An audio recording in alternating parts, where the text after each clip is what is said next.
예언제이보 벤투호가 이라크와의 중요한 월드컵 예선 첫 경기에 졸전을 펼치며 비기고 말았다. 경기 내용은 여느 때 벤투호의 경기처럼 답답하고 고집스러운 무의미한 패스에 성찬이 벌어지는 내용이었다. 사실 벤투에 대해 빌드업 축구가 한국 축구와 안 맞는다는 지적이 많지만 쭉 보면 벤투 축구의 문제점은 빌드업 이전 지도키도 응용력이 없이 상대가 어떤 전술로 나오던 간에 같은 방법으로 같은 선수에게 패스하며 같은 지역을 공략한다는 문제가 더 커 보인다. 한마디로 전술적 융통성이 너무나 부족하고 상대에게 너무 뻔히 보이는 경기 운영을 90분 내내 지속한다는 뜻이다. 모르는 사람도 있겠지만 벤투는 포르투갈 대표팀 감독으로 호날두를 지도한 적이 있다. 그때 호날두는 벤투를 변하지 않는 사람이라고 평했는데 이 변하지 않는다는 뜻이 그의 축구에도 정확히 적용되는 듯하다. 벤투가 어떤 감독인지 한번 알아보자. 원성이 하늘을 찌르고 있다. 일견 보면 무의미한 빌드업 외에는 아무 전술도 없고 오직 손흥민만 믿는다. 축구 외에 무슨 전술이 있나 싶은데 그가 과연 어떤 감독이었는지 알아보자. 벤투는 2002년 한국에 왔다. 수비수였는데 피구 등 황금 멤버로 기대가 컸지만 두 명이 퇴장당하고 박지성의 골로 예선 탈락하고 말았다. 아마도 그때의 원한을 가지고 지금 자기 한몸 감독 커리어를 불살라 30년 만에 한국의 월드컵 예선 탈락이라는 통한의 복수를 하기 위한 넌 계획이 있었구나. 모두 일런지도 모른다. 크크 농담이다. 벤투의 성인팀 커리어는 스포르팅 CP로부터 시작한다. 4시즌 동안 리그 준우승 4회, FA컵 2회, 슈퍼컵 우승, 팀의 첫 챔스 16강 진출 등으로 무리뉴만큼은 아니지만 나름 젊은 감독으로 꽤 괜찮은 평가를 받으며 신인 감독상까지 거머쥔다. 이후 포르투갈 대표팀을 맡게 된다. 어느 나라나 마찬가지지만 자국 대표팀을 아무에게나 맡기는 나라는 없다. 나름 포르투갈 내에서는 한국의 홍명보 감독처럼 상당히 인정을 받았던 감독이란 뜻이다. 포르투갈 대표팀 감독으로서는 2번의 메이저 대회에 참여한다.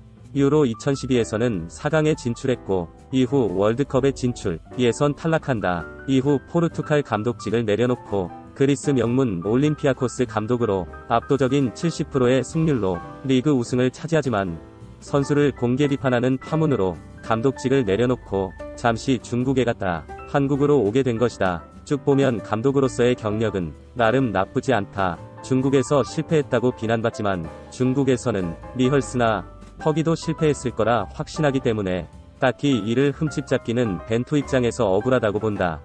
커리어로 보면 무리뉴급은 물론 아니고 기존 한국 대표팀의 외국인 감독인 히딩크나 아드보카트 같은 명성을 가지진 못했으나 직전 감독인 슈켈리케보다는 괜찮은 나름 커리어로서 나쁘지 않은 감독이다. 축협 입장에서 몇 푼 안 되는 돈으로 사올 수 있는 어찌 보면 최선의 선택이었을 수 있다. 단 말한 대로 주어진 몇 푼 안 되는 돈으로 살 수 있는 감독 중에 최선이란 뜻이다. 전술적으론 포르투갈 감독들이 대충 유사한 전술을 쓴다. 포르투갈 클럽은 유럽에서 그리 강팀들이 아니다. 그러다 보니 성적을 내기 위해서 무리뉴나 벤투나 우선 안정적인 실리 축구를 지향한다. 벤투가 빌드업을 중요시한다고 해서 맨시티나 바르셀로나 같은 점유율 축구를 지향한다는 게 아니다. 포르투갈 축구는 기본적으로 스페인 축구에 다운그레이드에 가깝다. 체구가 독일이나 북유럽 다른 축구 강국들에 비해 작기 때문에 기본적으로 발기술이 좋고 슛패스와 빌드업으로 경기를 풀어간다. 한마디로 벤투 입장에서는 특별히 티키타카나 아름다운 축구를 하고자 하는 게 아니라 그냥 자기 진영에서 상대 진영으로 넘어가는 방법을 짧은 패스를 바탕으로 한 빌드업이 당연한 것으로 볼 것이라고 추측된다. 평생 그런 축구만 해왔기 때문이다. 다만 아쉽게도 한국 축구가 그런 기본적인 빌드업과 탈압박을 할 수준이 좀 안 된다는 게 벤투와 잘 맞지 않는 이유라고 볼 수 있다. 일본 역시 아시아에서도 작은 체구와 저열한 피지컬로 철저히 기술과 패스, 빌드업을 모토로 삼아 발전해왔기 때문에 아마도 일본 감독을 맡는다면 훨씬 좋은 궁합을 맞췄을지도 모른다. 그 외에 현 한국 대표팀과 잘 맞는 부분도 하나 있는데 그건 포르투갈 국대 시절 호날두에 딱 맞는 전술을 만들어 그전 케이로스 감독 때보다 호날두의 득점력을 대폭 향상시켰다는 점이다. 호날두와의 관계는 스포르팅 시절부터 시작되는데 호날두는 벤투는 첫 만남부터 지금까지 변한 게 없다. 한결같은 사람이다. 그로 인해 나의 득점력이 뛰어났다며 대표팀 시절 벤투에 대해 호의적인 평가를 내놨었다. 여기서 벤투에 대해 우린 의미심장한 두 가지 교훈을 얻을 수 있는데 벤투는 변하지 않는다는 점이다. 좋게 말하면 한결같고 나쁘게 말하면 발전이 없는 감독이란 뜻이며, 또 하나는 호날두의 포르투갈 대표팀을 맞추듯이 손흥민의 득점을 살려줄 수 있게 한국 대표팀을 맞추고 싶어 한다는 점이다. 그래서 항상 벤투는 손흥민이 없으면 아무것도 할 수 없는 것처럼 보이는 것이다.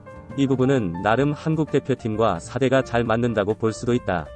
결론적으로 벤투는 빌드업 매니아가 아니나 기본적으로 빌드업부터 시작하는 축구에 딱히 다른 축구에는 눈을 돌리지 않는 고집스런 감독이며, 또 손흥민을 믿고 오직 손흥민을 위한 대표팀을 만드는 데에는 나름 적합한 감독이란 결론을 낼 수 있다. 다만 일본 선수들의 이야기대로 한국 선수들은 피지컬이 좋고 모험적인 빠르고 직선적 움직임을 하는데 장점이 있는 선수들인데, 벤투의 스피드보다 안정적인 빌드업을 바탕으로 하는 축구에는 잘 맞는 것인지 의아함이 있다. 김신욱이 있었던 동아시안컵 대승이나 펠라이니의 원맨쇼로 역전 탈락한 월드컵 등의 경기에서도 볼 수 있었듯이, 일본 축구는 많이 뛰고 강하게 몸싸움으로 부벼대고 빠르게 라인 브레이크를 하는 빠르고 강하고 거친 피지컬 축구를 하는 팀에게는 항상 쥐약이다. 나름 한국은 아시아권에서는 그런 축구를 하는 대표적인 팀인데, 벤투가 그런 장점을 모두 버리고 일본과 비슷한 빌드업부터 시작하는 전형적인 남부 유럽 팀들의 축구를 하는 것이 한국에는 잘 안 맞는 듯 보인다. 더군다나 벤투는 규율이 강하고 선수에게 동기부여를 잘하는 감독으로 알려져 있는데, 이강인에게 하는 거나 지독하게 변하지 않는 선수 기용 방법 등을 보면 이 역시 신통치 않은 것 같다. 사실 한국 대표팀에는 개인적으로 케이로스나 클린스만이 가장 맞는 감독이라고 봤는데, 축협이 컨트롤이 안 되는 의 감독들에 비해 벤투가 좀 쉬워 보였는지 벤투를 선임한 게 아쉽다.